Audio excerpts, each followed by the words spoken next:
numéro 1 sur l'info vue d'ici, 7h. Vendredi 3 janvier.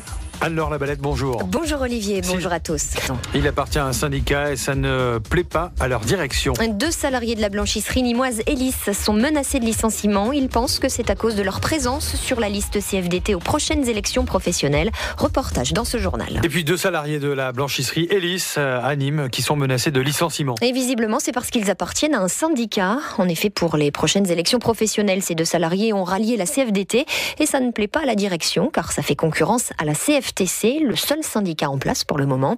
Pour la CFDT et ses 2 salariés, donc, la direction veut décourager l'implantation d'un nouveau syndicat au sein de cette entreprise de 250 salariés. Le point avec Arnaud Darcy. Pour Karine et Morgan, tout est allé très vite. Le 16 décembre dernier, ils sont convoqués par la directrice d'Elis qui leur annonce leur dispense de travail. Une procédure inhabituelle, précise-t-on à la CFDT. 11 jours plus tard, ils ont leur entretien préalable et Morgan prend connaissance des motifs de son licenciement. Parle aux gens dans l'usine, donc cela empêche une bonne productivité. Ne pas avoir livré un client fermé, ne pas avoir livré un client d'une autre tournée aussi, effectuée par notre chauffeur. C'est aberrant, ça a été fait en catastrophe. Ils nous ont cherché des motifs bidons.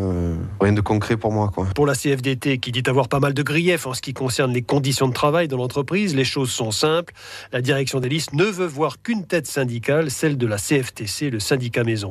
Philippe Butera de la CFDT Commerce dans le Gard. Je pense que se syndiquer chez Elis, autre que l'organisation syndicale CFTC, c'est un motif de licenciement. Les gens de notre liste CFDT, les salariés d'Elis n'ont plus le droit de leur parler. Sinon, c'est des représailles, c'est des sanctions. La CFDT qui compte bien porter l'affaire devant les prud'hommes et plus si nécessaire. Arnaud Darcy pour France Bleu Gard-Lozère. Et hier, la direction d'Elis ainsi que la CFTC étaient injoignables.